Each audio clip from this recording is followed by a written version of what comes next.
Welcome back to Sucker Punch Oakland. Today we have Slick. Welcome, Slick. Slick happens to be the guy that hired me for my first bouncing job ever. Where the fuck was that? It would have been the 90s. It was on Aquatic Park. It was 1 Boulevard Drive, Thunder Bay. Thunder Bay, that's right. Thunder Bay Yeah. in the early 90s, huh? Yes. Yeah. I only worked one night, like I filled in. Okay. And it's just like, and I was like, this is gonna be crazy. You know, just wandered around, everybody was cool, and like. Yeah. That's awesome. Got some phone numbers. You know. Yeah. So how did you get into it? Okay, my first door gig was this old sport bike hooligan used to work the door at 1015 Folsom, and he went native one night, and he was like, watch the door for me. And I was like 17 years old. I was in there with a fake ID, and I sat down in the front door, and I started carding people, and I was like, I'm home. This is the best job ever. It took me a while to get another security gig. It didn't come up again until I was busy fucking up. And then bouncing came from, I'm a little ashamed to say it, but breaking rent strikes. Oh. I worked for a landlord who it turned out was the bad guy, but I didn't know that at first. I didn't know that at first. She was always like, yeah, my tenant's so bad, never pay me rent, you know? And so I would collect overdue rent from them.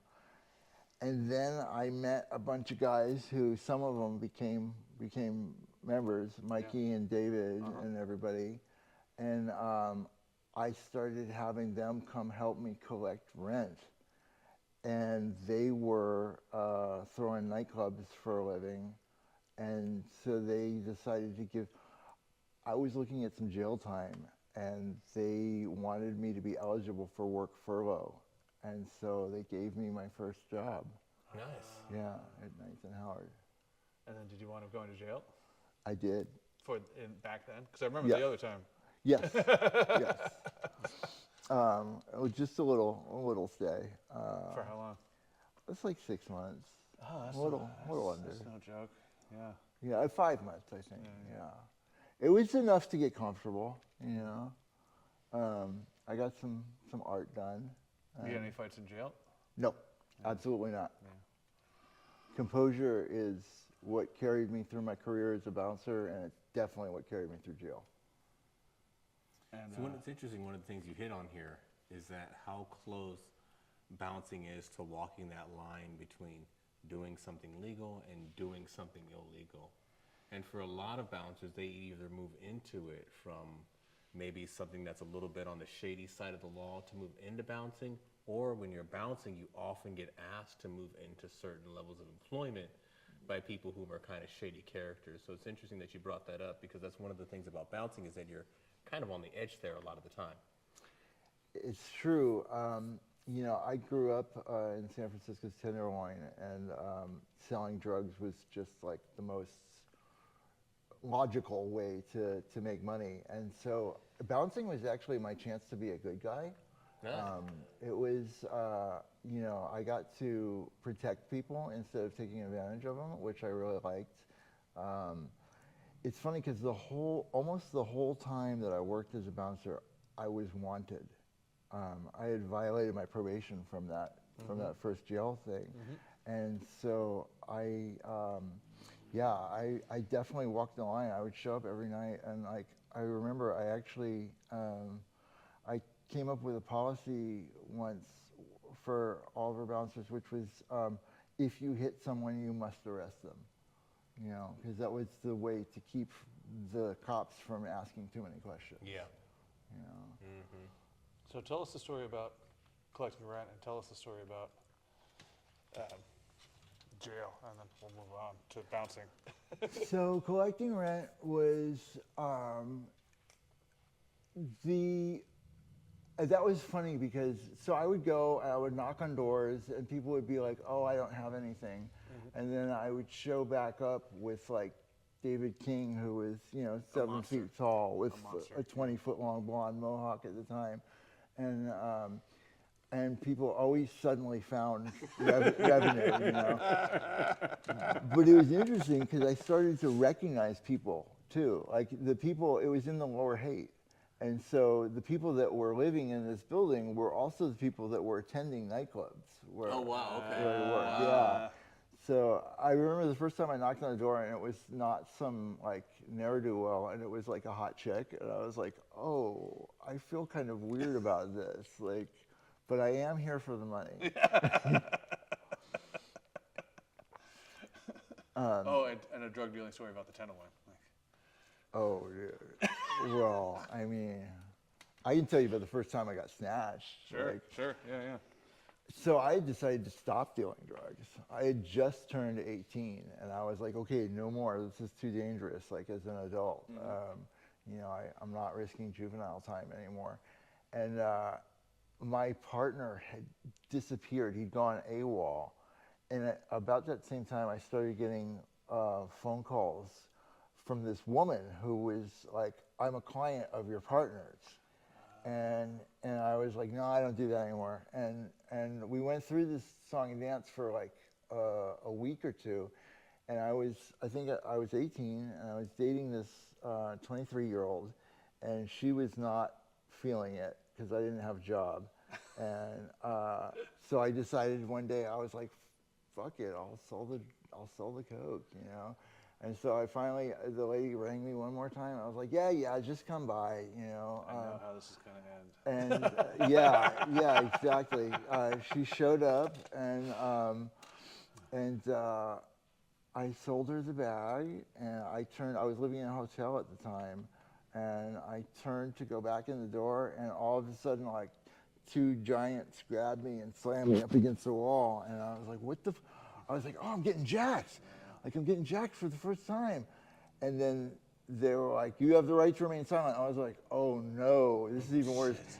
And at that moment, I saw my dealer drive by, and he looked at me and he was like, and he just kept going. So, yeah, so that was my... So your partner got popped, you went to States, and then she came in. Exactly, exactly. That's why he disappeared, Yeah. I'm, at heart, like I believe the best in people. So I was like, oh, he's probably ill. Listen, kids, your partner in drugs disappears, and some strange lady starts calling you. Oh. Yeah, yeah. Not cool. What were the politics of the Tenderloin at the time of just dealing drugs there? I always say punk rock saved my life because, like, I might have been more involved with, like, the local talent if I hadn't found white kids. So it went from there was definitely a hierarchy. Like, there were people that were like serious about dealing drugs, and the Mercedes guys. Mm-hmm. And I remember there's this one dude that he lived in Marin, and he would come in and he would just hold court at this bar in the Tenderloin, and all the local dealers would go and like cop off of him, and then it trickled back down to either street corners or the welfare hotels. Mm-hmm. Yep. So because you had a slightly different people buying, then you didn't interrupt with them, and then it was all... Yeah, the demographic was different. What year was this? This would have been probably 92. 92? Okay. Yeah. Gnarly time for the Tenderloin. Yeah. And the city is actually one of the most dangerous times in America. Dude. Is that the late 80s and early 90s times. Very dangerous time. Yeah, it was.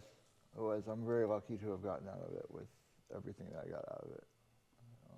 Oh, you got one jail story? I got jail. You know what? I got a jail story for you, which is not. It's not a fight story though. Like, I didn't get in any fights there. I figured out I didn't want to go to jail anymore. When I was taking a shower one day, and in jail you'll do anything to make your life your own, right? Like you'll use toothpaste to glue pictures on the wall. You will take sample size shampoo bottles and poke holes in them, and the showers are basically garden hoses that stick out of a block of concrete. Yeah. And so, I remember this was a thing. People would make shower heads to live like a luxurious life. And so one day I was taking a shower, and the guy next to me had a shower head, and the deputy came by, and I saw the deputy do, and stop, and he backpedaled, and he was like, "Hey, that's contraband." And the guy didn't speak really good English, and he snatched it off, and he was like, "You know why this is contraband?" And I thought he was going to say something that made sense, like, what did you use to poke the holes in the bottle? Yeah. Right? That's logic, right? Yeah. He said, "Did you buy it from us?" And the guy said, "No." And he said, "That's why it's contraband." And he threw it away. Wow. And I was like, fuck, this place is a racket. Yeah. It's a hustle. I didn't really understand, so I decided I wasn't going back.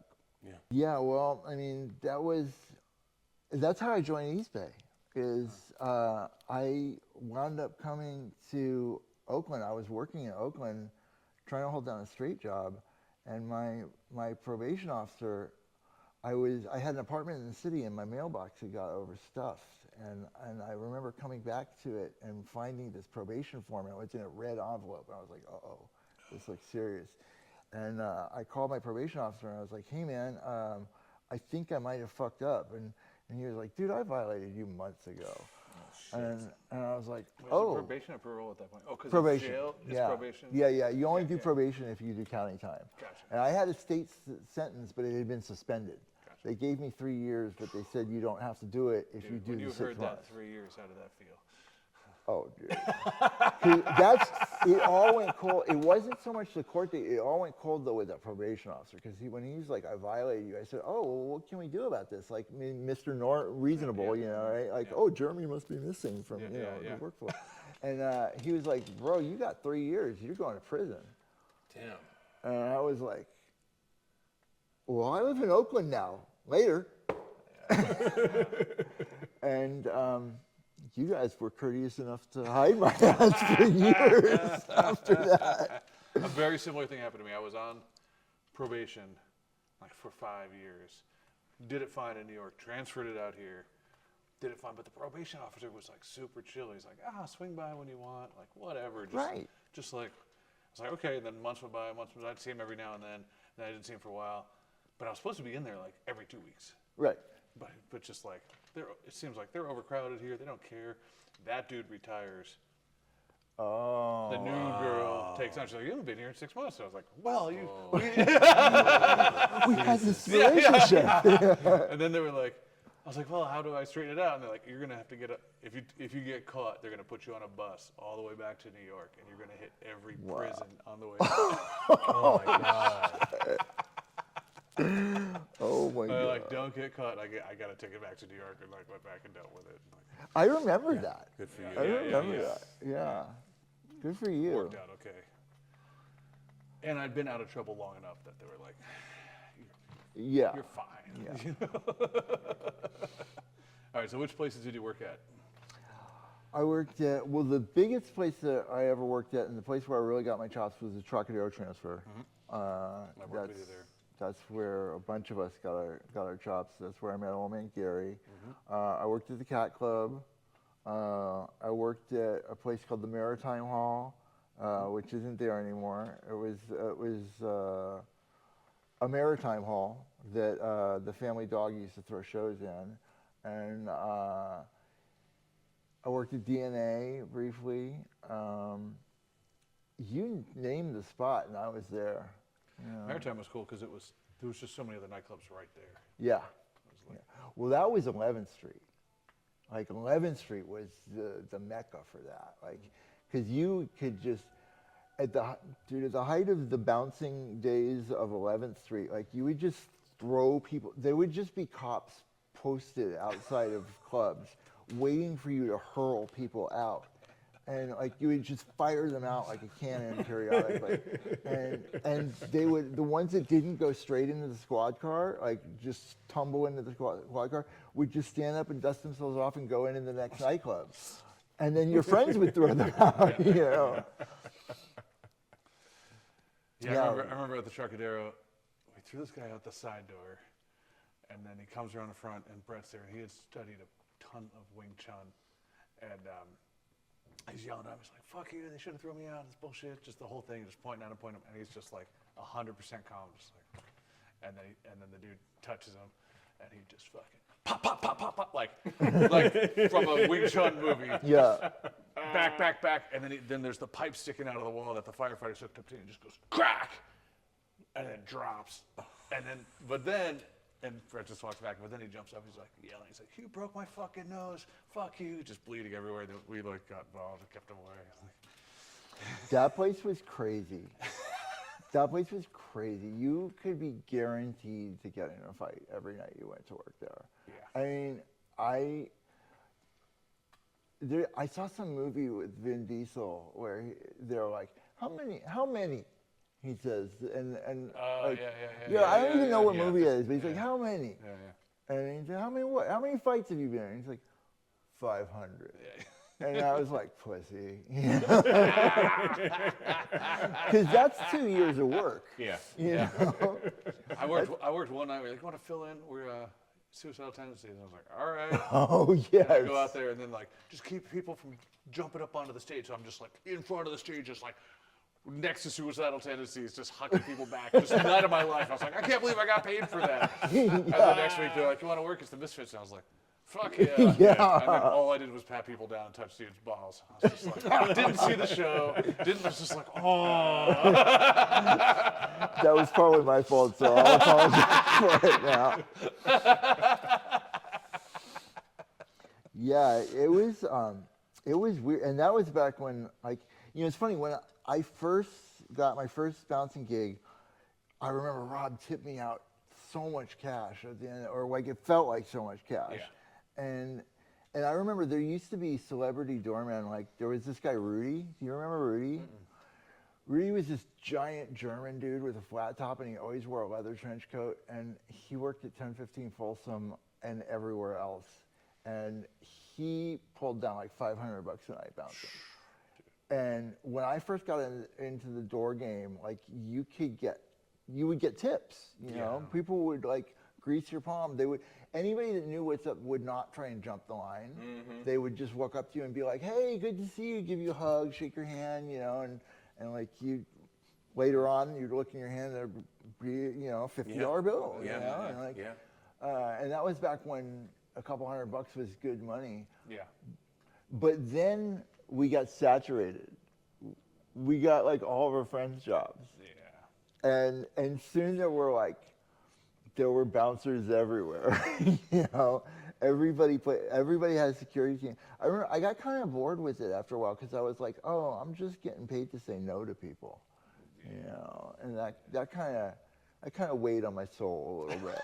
You know. I remember the truck though. I remember telling somebody once. I was like, somebody was asking, what is it like to be here and like, you know, fight with people every night? And I was like, well, you see people coming a couple blocks away, and like, they're dragging their baggage with them. Mm-hmm. You know, like you can see it coming. You know, and they get to the front door, and then like, you're supposed to be happy for them because it's a designer bag. You know? But it's still baggage nonetheless. So like you build up, like there's a psychic weight that builds up on you after doing it for a while. You get jaded. And I remember entry level bouncers wouldn't have the years of like, because I did that shit for a long time. Like I did it for probably 12 years, and you know, they didn't have the finesse and the like social skills. They would just get in because they liked to fight, and it was $50 a night, you know? And I remember thinking one day, like one of the first skills that I saw people affect was, or personality traits I see them affect, was a bad attitude. And I was like, oh, this isn't really cool. Like, we're not cops, you know? Like, we're here to make sure that everybody, and that goes back to what I was saying about, like, you know, protecting people. Like, it was nice to be the good guy for a change in my life, you know? Yeah. Dude, I'll tell you, my favorite fight story from bouncing is, so I'm a little guy, and I can't hit people really hard. But I was lucky enough that my dad made me take judo when I was a little kid. Dude, that was fucking awesome. And so, like, I learned a handful of hip throws and chokeholds and stuff that just carried me through my career. And I'll never forget, I was at this place, DV8, and I don't think it's there anymore, but it used to be like a multi-level nightclub. You would take elevators to go to the different floors, and there was a different theme on every floor. It'd be sometimes like a rave on the second floor, and then goth on the third floor, and industrial on the first floor. And I remember this giant of a corn-fed man was grabbing asses in the goth lounge. And like he was just grabbing all the girls in PVC skirts, and I got to him first. And I was both eager and a little intimidated. I was like, how am I going to get rid of this dude, you know? And I told him, sir, you have to leave, you know. You've been complained about. And he said, make me. And I don't know how I even managed to engage with him enough, but I grabbed him by the collar, and I levered him with my elbow into my hip, and I threw him with this, I think this was called Dayatoshi. It's the hip throw where you you stick your hip out like you're waltzing, and you grab the guy, you crank your elbow into their chest, and you pull them down that way with all your body weight. And I pulled him over my hip, and he started to kind of roll, like he lost his balance, and he went stumbling. And this was in the gold room of the DV8, and it had these fire doors that open, like the Trocadero's fire doors, right? They crash, you know? Yeah. You just throw people into the crash bar, and they poof, tumble out to said mentioned cops that were waiting. And usually the one guy on the side doors, you looked a little surprised. And so I had this guy tumbling, and I was bringing him, and I got him to the doors, and I stepped back in front of him, and I did another hip throw with the other hip. I threw him in the crash bars, and somebody had chained them shut. Oh, shit. So I threw this dude with all of his 200 pounds and my 145 pounds of torque, you know. I threw him as hard as I could in the crash bars, and he just went, doosh, blap. And I remember being fucking terrified. I was like, oh my God, I killed this guy, you know. And I managed to get under him and scoop him up and put his arm around me, and I was like, there you go, buddy, come on. Put his arm over me. I'm like, walk it off. You know, you just had one too many, you know, and out the front. I'm like, you just had one cocktail too many, man, you know, and sent him on his way. So that's my favorite bouncing story. Yeah. We've all had those scary moments where we put hands on somebody, and then you're kind of waiting to see if they wake up or not, or seeing what happens after you touch them. And it really exposes about how dangerous and the liability of the job is to you, as to us as a bouncer, is that you don't know what's going to happen once you put hands on somebody. You don't know what their physical condition is already. Yeah. And when they're not waking up and they're not moving, there's always that sketchy moment that feels like that in that movie Snatch, when they knock the dude out and he's waiting around to see if he's going to wake up or not, right? And they're like, oh shit, he wakes up, right? And it's like, thank God, because you're like, what are we going to do if the dude doesn't wake up? And there's been times where I've worked and seen people hit and they haven't woken up. Yeah. So, you know. Yeah. I mean, that's what I've come to understand in my old age, is that human beings are delicate. Very delicate. I mean, I think that was a good policy you had. If you have to punch somebody, that called the cops immediately. And that was always my attitude, too. If we have to put hands on somebody, then let's call the cops, because that helps prevent any sort of comebacks as well. Now the cops don't know who they are, and you've already got your story already out there first before, before they do. Yeah, I remember I've only seen a bouncer wind up on the wrong side of that once. We had a guy named Dave Bell. We used to call him Thumbelina, because he would have propensity for thumbing people, and like he was a big dude, so it was kind of scary. Thumbelina. And yeah, Thumbelina got one night he sent somebody out of the he sent somebody out of the club, and that guy got the opportunity to call the cops before Dave did, and it didn't end well for him. For thumbing or for? Yeah. I mean, he didn't permanently blind the guy or anything. But it was still, and it was scary too, because that was at the time that I was wanted, and I was like, ooh, that could have been me, you know. Did he catch a case over that? He did. He caught a moderate one. He did a little county time over it. Oof. You know. Yeah, not the best bouncer move. No. You know, all that's, I guess composure is the number one tool. Like, being a bouncer, the most powerful words I've ever found are "pardon me."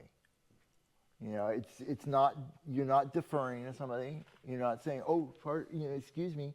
Like, you're just letting somebody know you're coming through. Pardon me. Yeah. You know, and that's saved my ass for many years. Like, moving through a pit, you know, the misfits, you know, pardon me, pardon me. Pardon me, excuse me. Yep. So how many years was it until you got caught? Because I remember it, but I don't remember how much time was. And how did you get caught? It was so embarrassing. It was almost a decade that I was on the lam, and we were living at the warehouse in West Oakland. So you just never got pulled over? Oh, I never pulled over. Shit, that's like you're on a bike. Yeah, it was like, you know, they were tactical upgrades, you know. Yeah. Stay away. Never, like, you could do that back then. Yeah. You know, like you could do 120 across the Richmond Bridge, you know, like, and nobody would follow you, you know. No, and you're gonna be over the bridge in like that, basically. It used to be faster to get to work in South of Market from West Oakland than it was to get there from North Beach. Because you could just jump on the freeway and, you know, and it took me years to figure out that it actually does not take 3 minutes to get anywhere. Like, I just assumed that was the normal amount of time that it took to get anywhere in the Bay Area. Yeah. But yeah, I had some fake licenses too. I had some fake identities. Like, that's one of the... But that would work everywhere except with a cop, right? Well, you have to memorize who you are, and you have to find a guy that looks like you. Oh, okay, because you're dealing with so many IDs. Right, that's one of the things, because you get, you know, any bouncer I know has a stack of IDs. You know, like, and looking back now, I'm like, why did people ever let me take those from them? I would never let you take my fake ID, you know? But I had a stack of them, and anybody that looked even remotely like me, I memorized everything about them, and that was my driver's license. So how did you get caught? I think about it. I got caught. I was living at the warehouse, and we had just had a party, and there were people strewn about, and as was wont to be the case every weekend, pretty much. And Ted and Heather were living there, and there was this girl that needed a ride to BART, and I was like, I'll do it, except that my bike didn't have any foot pegs, and it had a solo seat. So I asked Ted Wellman's wife at the time, I was like, let me borrow your bike to take her. You got passenger pegs? And I took her down to the BART station in West Oakland, and I decided I was wearing something like really smart. Like, I didn't even put on leather. I was wearing like a club shirt and like leather jeans and bunny slippers. And I remember I was wearing slippers. It was really embarrassing. And I went to West Oakland BART, dropped her off, and leaving, I crossed the double yellow in the parking lot, and I got blipped. I got blipped by a BART cop, and I was like, what the fuck is this, you know? By a BART cop? Yeah, well, I didn't know. They're real cops. No, I know they are, but they rarely ever I didn't fuck know with that. you. They rarely ever fuck with you. That's why I'm like... He just thought I was interesting looking, and I didn't understand that he was a real cop. Okay. And so I was just like, what do you want, man? You know, and he was like, license and registration. I don't have it, you know. What's your license number? And, you know, I rattled off one of them, and he's like, name and date of birth, and I gave it to him. And I must have just been, I think I was tired of running, like honestly, because I transposed a 6 and a 9 in my date of birth, and the guy was like, "Okay, I'm gonna run you. If you're clean, you know, I'm gonna let you go." And he came back from his car and it's like, "You don't add up." And I was like, "What do you mean I don't add up?" And he's like, "You're going to jail, buddy," you know. And that was how they got me. It was it was not a dramatic high-speed chase. It was not like it was not a tumble working with the like cops or anything like that. It was bunny slippers. So did you have to do the 3 years? No. The club rallied. Actually, the club rallied and bailed me out. Nice. And I had to do like I think 180 days or something like that. It was just long enough to be in there. I remember Trevor, like Butch came to visit me, and I remember Butch telling Trevor, like, "We got to get him out of there." And Trevor was like, "Why? Is he doing bad?" And Butch was like, "No, he's doing way too good in there." He's got a nice face, his jeans are pressed, you know. Well, I mean, you touched on a lot of good points there. You know what I'm saying? I think that eventually, after a while, the job does kind of embitter, and it does wear away at your soul after a while. That's what I found for me. Like in the beginning, like I didn't really have the communication skills necessary, and then as I did the job for a while, I got better at dealing with it. But then after a point, I think I got just too jaded in dealing with people that I started losing my patience from dealing with the same situations over and over. Do you again. know how much I make? That one, I'm gonna sue your ass in the club you work for. Yeah. I know. How about this? I know JJ. Yeah, I know him too, dude. Who the fuck you think hired me, bro? Yeah. Yeah, I was at a bar last night. Ronnie was working, and the dude had like a ID from Spain, but not his passport. And like, dude, go get your passport, you know. But it was all like that fucking stuff, and just just like super angry that he was like following the rules. You're not supposed to take a Spanish ID, you know. Yeah. I mean, if the guy looks 50 or something, you know. Yeah. The level of anger is like, sorry. Yeah, the level of Sorry, you anger and can't do it. negativity that you have to deal with when you tell people no. Yep. And you just Yeah. have to sit through it. After a while, like you're good at dealing with it or whatever, and you don't respond or have any emotional reaction, but it does wear on you after a while, right? It just wears on you because you're like, oh, this is a way, the treatment that I don't really treat people, so I don't really feel like I want to be treated like this anymore. Yeah. I don't want to be treated like this. And I also don't like I didn't like enabling people's behavior to continue drinking and to continue poisoning themselves after a while, right? That eventually wore on me, and seeing so many people just kind of like go down the drain from drugs and alcohol, or the combination of it, I think eventually that kind of wore on me. So many DUIs, friends from DUIs, deaths, that kind of stuff, overdoses, people losing their shit, crying in the club. And you deal with it, but after a while, it does take a toll on you emotionally. Yeah. I have a friendly acquaintance that I still see to this day, and he's like, "You saved my life. You banned me from the end up." Yeah. Yeah, I think that's one of the best things you can do for some people is just be like, "Nah, dude, you can't come in here anymore." Right, but continuing to allow them to come in. My favorite bouncer story is not my own. Doesn't matter. It's okay. Remember Duncan? He was a journalist. Like he did the write up on the riot, like for the Bay Guardian. He was the bouncer at the end up. So my favorite story. He was on pat downs one day. I was checking IDs, and he goes. It's like 6 a.m. It's tea dance, and the end up was crazy because people would be up for just. It's where everybody ends up. Yeah, that's right, because it was 24 hours. So Yeah. even though they weren't selling booze, they were staying open, Yes. and everybody's just doing drugs or whatever. And so it's 6 a.m. I'm there checking IDs, bright and early with my coffee, and this guy, he comes past me, and everybody's dancing in line. Oh, that used to just infuriate me. Those poor souls, they just wanted to have a weekend, but they're just doom, doom, doom. This guy slides past me, and I hear Duncan go, "What's this?" And he pulls out a baggie with like many hits of ecstasy, and like big enough that like I'm making my hand like this, and he goes, "Want to tell me about this?" And the guy goes, "These aren't my pants."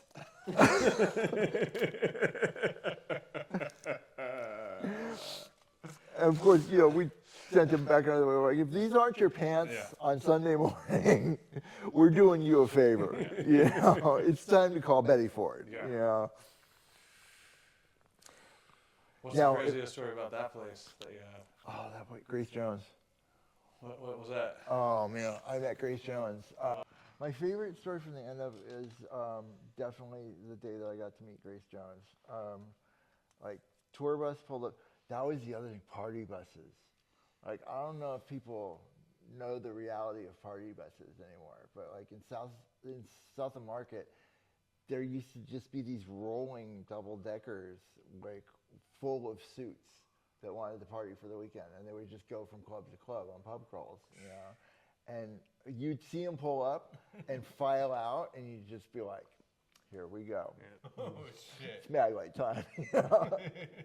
But I remember I watched what I thought was a party bus pull up at the end up, and guy came out and he was like, "Hey man, this is Grace Jones' tour bus. You gotta let her in." That was like pretty usual, We've had some cool celebrities come through. It had the same thing happen with Rick James once, and but Grace Jones comes out of the thing, and I'm like, everybody hop the line, watch out for the line, lift the velvet rope, and I'm like, I am such a fan. And she looked at me and she just, and I was like, oh. I felt so small and like dumb and white. And then she went in and it was all good. And I remember like 30 minutes later, the NW used to have a fountain, and I heard over the radio, there is a nude, bald African-American woman in the fountain biting people. Which one could it be? Yeah. Who on earth? I wonder who it could be. And I still felt so small. I didn't throw her up. I didn't have the balls. It's still Grace Jones. Like, what are you gonna do? Ma'am. Like, I think somebody lost their job over it, actually. Wow. Yeah. Or they didn't get scheduled anymore. Okay. Yeah. Because they dragged her out of there, or because they didn't, or what? Yeah, because they escorted her out. There's I mean, no if she's drag. biting people, it's like with kids. There's a line. Yeah. Yeah. Non-consensual. Yeah. Exactly. You could have been bitten by Grace Jones. You could have had I scars. could have. You'd have scars on you right now. could You're like, that's the one. Yeah. Yeah, never meet your heroes. Yeah. Ain't that the truth? Yeah. Ain't that the truth? All right, tell us one more good fight story and we'll wrap it up. One more good fight story. What's the... Well, I mean, I kind of learned to throw hands in bar fights too, like before I was bouncing. Like, judo is what saved me, but I didn't know how to hit anybody until there was this bar that I used to work the door at sometimes called the Casa Loma in Fillmore and Fell in the Lower Haight. And that place would, this is one of my favorites. In fact, it's so good that show about the motorcycle club, not Sons of Anarchy, but the other one. Yeah, I know that. Mongols? Mayans. Right. Yeah. Dude, I know they stole this. I know they stole this. We must have told somebody about this. So this place would go, it was a bike messenger / transvestite bar. And it would go into a fight every night. And people would just, wail, like, people didn't even drink out of pint glasses. They just drank out of pitchers. Yeah. And they would, like, at some point in the middle of the night, the place would jump off and everybody would just be hitting each other with pitchers. And I remember I figured out I was a little guy, right? And I could kind of float to the top of a crowd. And I could just kind of hit people from up top. Bam, bam. And I remember there was this bar fight going on, and I was getting pushed through the crowd. And I was just boop, boop, boop. And Uncontrollable Urge by Devo came on. And I looked to my right, and I remember Zeke.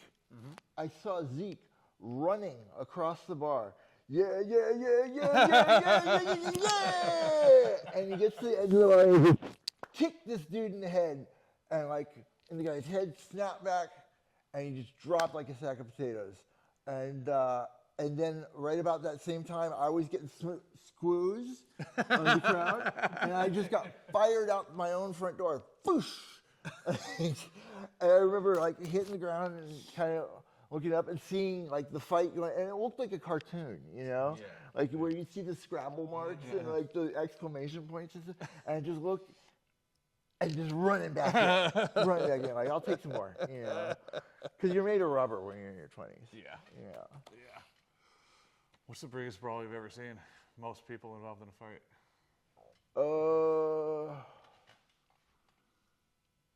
Well, a certain club that will remain nameless. Yeah. I've seen them go kind of crazy. Yeah. That was actually one of my other best bouncer stories. Is I got sent in to extract a square from a circle of bikers that were just going to town at him. And I remember just looking and seeing the ball peen hammers, and I was like, this guy's gonna die if I don't get him out of here. And I remember, once again, some big corn-fed white boy got a hold of me, and I just did what I always did, being a little guy. I just climbed on top of him like a cat, climbed on his head. And I remember, my shoulder still hurts, actually, to this day from choking with that. Because I was like, if I don't put this guy to sleep, they're going to kill me. Yeah. If I don't drag this dude out myself, I'm dead. And surprisingly, I didn't get killed. Hey. I'm still here, God, was that the most scared you've ever been bouncing? Absolutely. Yeah. Absolutely. Yeah. Fucking hell. Yeah. Saving some other guy's life. Dude. Yes. Dude. Yeah, there's when a mob is going and I remember too. I'll just tell you one more story. I remember The Business playing at the Trocadero Transfer, and they're like this old skinhead band. Yeah. And we had probably 450 skinheads in the nightclub, in all flavors. And I remember this one dude in the lobby. They just love to fight too. It's the culture. It's the aggro bobber, man. Yep. Aggro bobber. And I remember this dude was getting drunk at the bar, and he turned around and he talked shit to this little guy, and he was like, "Fuck you." I don't know what was said or done, right? I just remember this big dude turning around and shoving this little brown skinhead, and this guy stepped back and he just rocked on his foot, and I saw his leg come up and go whap whap whap whap whap whap, and he must have kicked dude in the face 3 times, and the guy once again, just. It's amazing how when you hit somebody hard enough, they just, and I just remember thinking, and then the guy finished his drink and excused himself. And I was so glad I didn't have to throw him out or ask him to leave.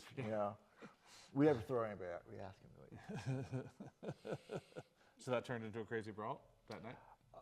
Oh, it was one of the scariest brawl/pits that I've ever seen.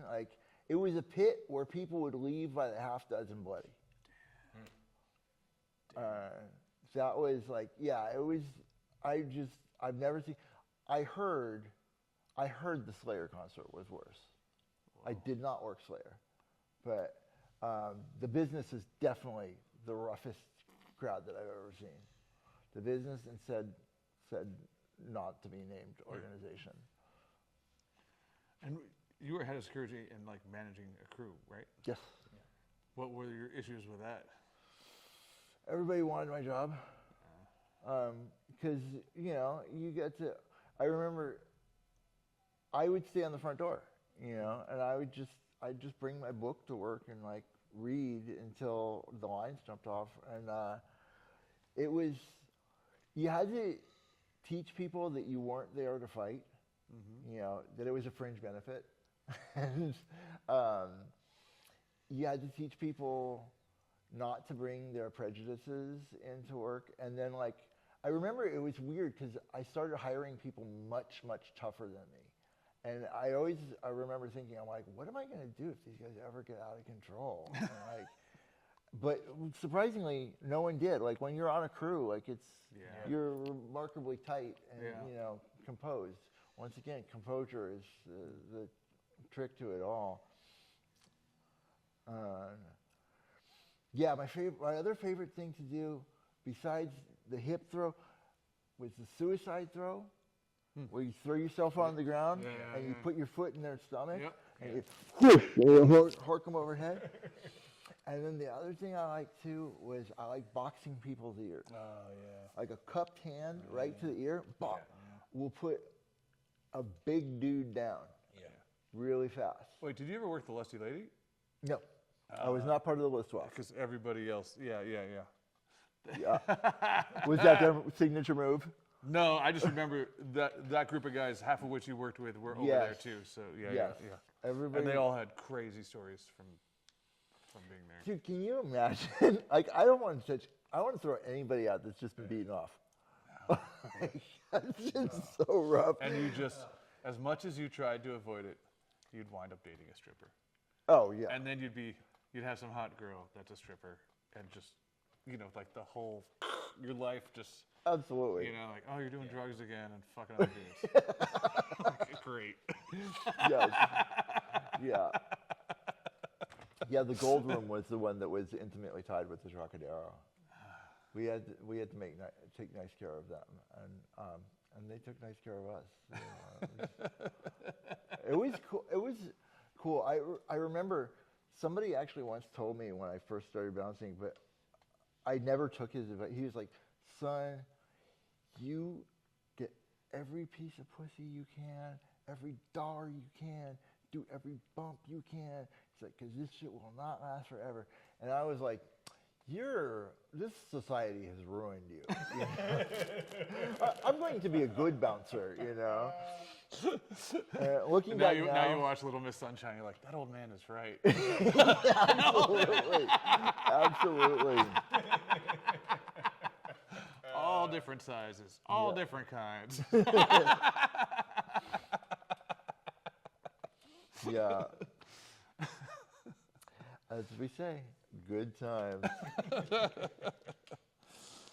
All right, on that note. Cool. Oh, man, thanks so much for Dude, coming thank you by. for having me. Yeah. Thank you so much appreciated. for having me. It was a These pleasure. stories. I've seen you out at the bars a bunch when I was working, but I never actually heard any of these stories from you. Yeah. It's good to actually get to tell some of them. Yes, I never had kids, so I'm not passing it on,